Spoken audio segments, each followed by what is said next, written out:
everyone. This is Phantom, and oh my god, there's some strange guy in here with me. Well, she knows who I am. I'm just kind of strange. This is that old hairy vet. How's everyone doing on this wonderful day? Good. I'm dying of heat over here. You're dying of heat over here. Yeah. Well, that's because I'm sitting in front of a fan. I have many fans, but this one is affordable. Yeah, it's a small fan, too. Yeah, well, you know. Something I can easily control. And on the docket for today is r/malicious compliance. Ooh, I like malicious compliance. I don't. People say... Hi, puppy. Hi, little Lucy Goosey. Puppy dog is here. I'm sorry. Yes. She's a Latinx. She's a big girl. Yeah. Okay. I'm not a huge malicious compliance fan. People say I'm malicious, but I don't see it. No, you're petty. Okay. So, let's read what's on the docket today. Let us read. What is it, Lucy Goosey? Go on your chair. Go on. Good girl. Good girl. Chill, bud. Chill with us, puppy. And our first story is from Kyra Hiker, and it is titled "That's Not My Job, but okay, I'll do it if you insist." I'm a part-time server. Okay. Server. A part-time what? Server. Part-time gastronomy's service worker.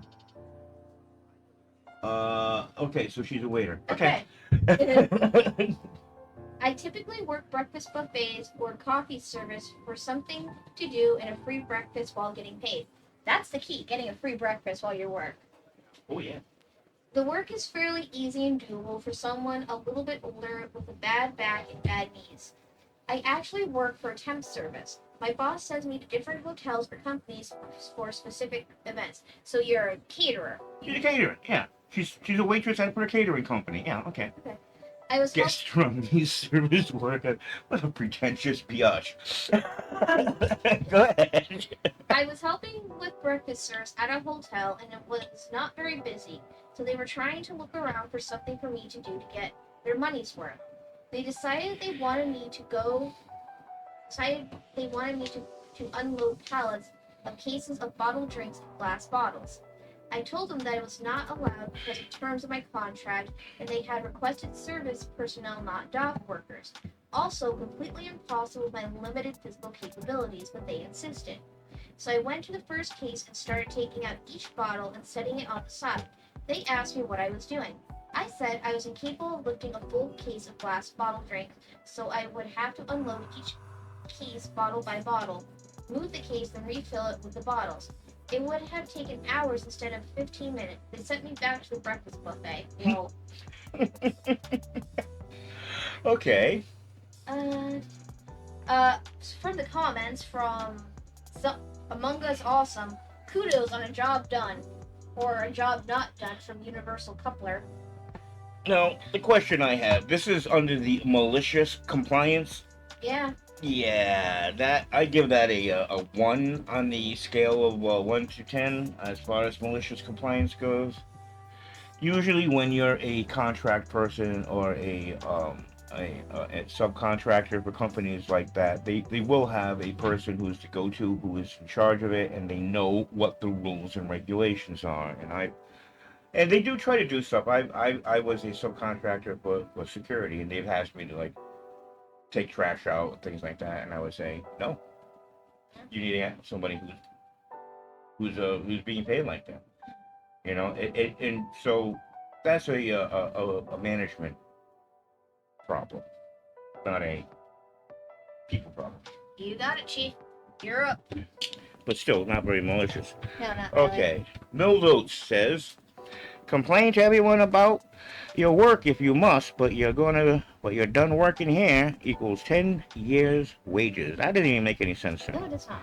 Complain to everyone about your work if you must, but you're done working here equals 10 years wages. No punctuation marks. Not at all. So every morning I walk my dog off the lead at the off-lead dog park. That makes much more sense. As it's a small town, all the dog walkers have become friendly. I, mid-40s, made friends with June, 75 to 80. June told me this lovely MC story from about 25 years or more ago. Okay, so this is BS. All right. An embellished story from someone else. I don't like stories from other people. I'm sorry. If it's not firsthand, it's fiction. June was working as a school teacher and was retraining as a social worker. She left teaching for 2 years, working as a social worker when her previous school asked her and run a class for at-risk children. The deal was she would teach children aged 12 to 18, grades 7 to 12, who come from backgrounds of emotional, physical, or sexual abuse. The job was casual, so she didn't get paid for holidays, sick leaves, etc. She was supposed to teach 6 kids with an aide, but ended up with 20 kids and no teacher's aide. That sounds bad. As you can imagine, their behavior was terrible. She believed she could help, and she said she did make some real differences. The work was really stressful, but she was passionate about it. About 3 years and multiple promises of making her a permanent staff member, getting an A's plus smaller classes, June was burnt out. She demanded help from the principal, who refused, but told her since she has complained, it's for the last time, and sacked her. He told her she is casual, and so go complain to everyone and everywhere, but as a casual worker, you have little rights. So, she did complain to everyone and everywhere. The school suspected the Union Department of Education, it was a state school, and even her local member of parliament, who told her that she has a tough deal, but this is the end of life, that is the life of a casual worker. She finally complained to the state authority that deals with safe work practices. They were interested as the school had breached state policy and class size for special needs kids, teacher aides, providing a safe environment, etc. They ordered the Department of Education to pay her workers' compensations while they sorted it out. So now June was paid each fortnight, including leave and all benefits. 52 weeks a year instead of 40. The fallout was big after the investigation. Lots of people sacked or moved on. What this did was leave June without a boss. She was fired. Of course she didn't have a boss. The Safe Work Practice Department closes the case as they believe it was now a Department of Education matter to pay June out. Everyone has forgotten about June, and she got lost in government paperwork. They still paid her, and she kept quiet. It took 10 years before they found her in an employee audit. Then they paid her out. June was ready to retire about then, so it worked out beautifully. Now that is malicious compliance. That sounds like long-term malicious compliance. It seemed to me that was kind of like the opposite of from the movie Office Space. Never saw that. Oh, they wanted to get rid of the person, so they just stopped paying him. It was like he was supposed to have been laid off, but he never got laid off notice like a year earlier, so he was already supposed to be laid off, so they just didn't tell him. They just stopped paying him. You ever noticed? He noticed, and then they moved into the basement. Oh, it's a great movie. You gotta see it. Okie dokie, artichoke. Office Space, yeah. Let's move on to our next story. You gotta get those TPS reports filled out. TPS? From the movie. Okay. We don't know what it stands for, but a TPS report is now an urban legend type thing where you have to do it. In fact, they even did that in The Mandalorian. Mando and Bill Burr are inside a Imperial facility, and Bill Burr turns to Pascal and goes, "Come on, man, we could go fill out those TPS reports." So anyway, We're if it's big in Star Star Wars. Wars, it's real. We're Star Wars fans in this house.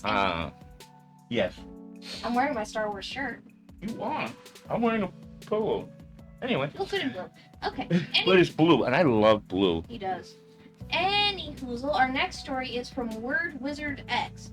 If you're so desperate to buy it, my wife and I bought her a car 2.5 years ago, and it's had weird mechanical problems ever since. It was a few years old, but since it was a brand new car, we bought it from the brand dealership.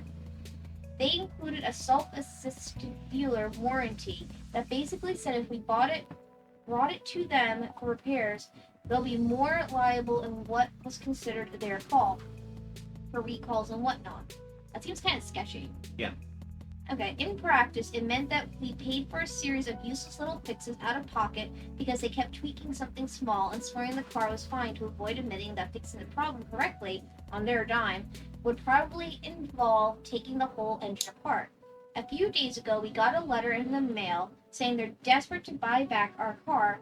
They're so in demand, they'll offer $5K over Blue Book value. What is Blue Book value? The Kelly Blue Book is the official industry standard publication which lists all the cars and the years and the variations and what a car in poor, good, and great shape would cost. Okay, thank you. So basically, like, I'm going to sell Meme's car. I would go to the Blue Book, look up Toyota, boom, get the year, and say, okay, this car is in good condition is worth this money. Gotcha. That's the whole thing about the Carfax commercials. Oh, okay, now I get it. Okay, thank you. I don't know much about cars. Yeah.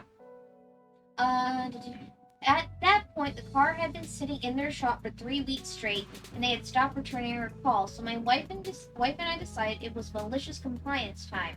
You want to overpay for a lemon? You're welcome to it. Of course, when we got there, they backpedaled so fast you could practically smell the smoke. Corporate sends those letters, not them. That's only for a car in perfect condition. Ours clearly has some serious engine problem, etc.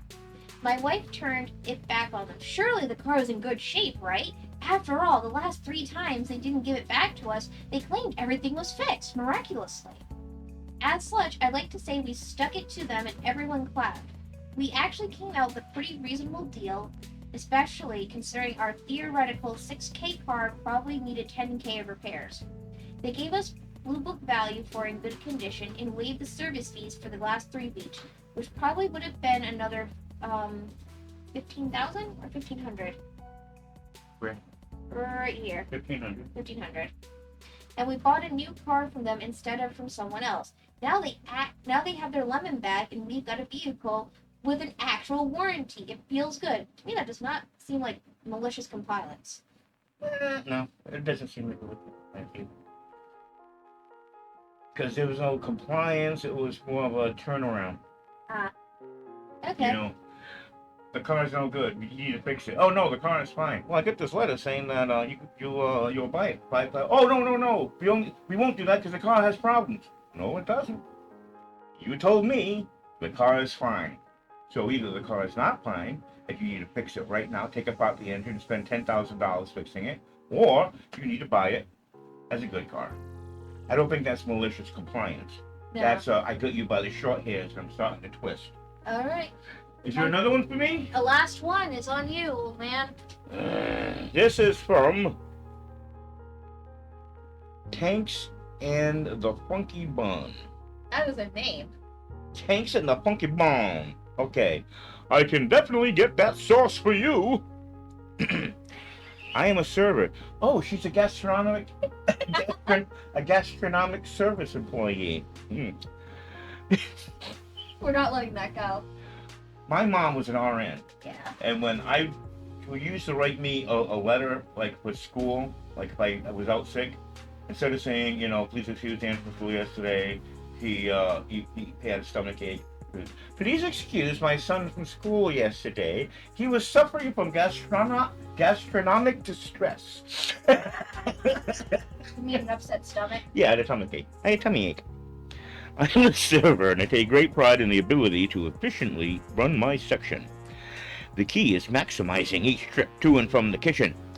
So, rather than getting table 31 a refill, then table 32 more salt, then drop the check at 33, you check in at each table on your way to the back, grab everything on one go, and head out to the dining room, cutting down 3 trips to 1. As long as the customer trusts me to do my job, we're all going to have a great experience. Another pretentious. Anyway. That said, my biggest pet peeve is when a customer asks every employee that passes their field of vision for the same thing. For example, extra ranch. Which is what? Why is it always extra ranch? It is always extra ranch because you never give enough in the first place. Ranch That's is gross. obvious. Ranch is the gross condiment. It doesn't matter. Buffalo batter. If you're complaining that people always ask for more, that means you're not giving them enough. Anyway, I'm not talking about when you ask me for the ranch. then see me coming back, and it's clear I've forgotten it. I'm talking about when you ask me for more ranch, then 3 seconds later ask the food runner who just dropped off your price for more ranch, then the manager who topped off your water for more ranch, and as the three of us are on the back clamoring for the squeeze bottle like a bunch of religious zealots desperate to touch the hem of my ranch god's buttermilky robe, a fourth motherfucker turns up telling us table 32 wants more ranch! That was a very weird description, though. And again, no punctuation marks. Are people afraid of the Okay. punctuation button? My MC, her malicious compliance, this is a gastronomic professional. Her malicious compliance in these moments is I make sure every single person there that was asked drops off their own ramekin of ranch at the table. Then I come up last with the final ramekin and the biggest shit-eating grin you've ever seen. I completely ignore the fact that most of the table is now taken over with little dishes of ranch, rearranging some if need be to make room for my final contribution. I don't know why I'm talking like Simon Bar Sinister. Because, hey, if you ask 4 people for ranch, you must want a lot of ranch, and isn't it great that you have it now? Smiley face, smiley face, smiley face. Meanwhile, the look of embarrassment or shame or even anger I get from the customer is enough to keep me from running headfirst full speed into a brick wall the next time someone yells at me because the high tuna poke appetizer has a raw fish. Everybody knows tuna poke has raw fish. It's in the name. Again, that's not malicious compliance. It's not. You know, that kind of reminds me. Actually, I think it's kind of stupid. Yeah. Because what is this gastronomic service worker? If they are in the United States of America, they receive $2.19 per hour. The rest of the money that they make has to be made up by tips. And if you make it your personal practice to, what did she say? Embarrass, anger, or whatever the people you're waiting. You ain't getting that money, honey. Not. So that's not really malicious compliance. To me, that's BS, and by BS I mean blatant stupidity. Not what I'm thinking of. Isn't technically malicious compliance, but it reminds me of this restaurant I like in Disney World at the Fort Wilderness Lodge. It's called the Whispering Canyon Cafe. And they have a lot of cool gimmicks. One of them is if somebody asks for at your table asks for the ketchup bottle, right? The servers will all shout around the restaurant yelling, "We need ketchup! Who has the ketchup?" And they bring every single bottle of ketchup to your table. And it stays there until someone else asks for ketchup. Are the tables big enough to handle it? Yes. Then no problem. My other favorite one is my If friend. they're covering over my plate and I can't, you know. Allergies, folks. My other favorite one is my friend V. She asked for a refill on her Coke, and she got a mason jar as her refill for the Coca-Cola. It's actually kind of funny. And if you don't eat your vegetables, they put you in jail. 2 years ago, you and I were at Disneyland Paris during the infamous summer heat stroke they had there, where the whole continent of Europe realized, wow, Americans are not crazy for having air conditioners. And I recall that we couldn't even get a refill on our soda or a glass of water. Or any Gatorade or Powerade. They didn't sell it. No, when we went to the restaurant, we got one glass and we asked for a refill. They said no. And it was like 97 degrees outside. There were people being rushed around. It was like Europe had never had heat like this. It was like setting records in London, Paris, Munich. Everybody's talking about this heat wave. Anyway, it was crazy. It is. What restaurant was that? I don't remember. I think that Yet another reason Disneyland Paris sucks. That'll be for another video, though. Okay. Disneyland Paris is a big disappointment. It's like a Six Flags. Six Flags are great, but they're not Disney World. No. Plus all the French people. It was amazing. Again, video for another time. Okay, that'll be a video for another time. She's giving me that look. Yeah. You guys have a daughter? Whoever gives you that look, it's frightening. It's frightening. You have to go back into your air-conditioned hole with your soda. I'm going to go back to my hole now. He has he has Sudoku and access to Fallout 76. He's not completely bored down there. Alrighty then. This is Phantom. Who am I? You're that old hairy vet. I'm that old hairy vet. And we're the bucket of useless knowledge, and if you see any buttons down below, Smash it. smash it. Smash it really good. We'll catch you next time. Ciao. Ciao, ciao.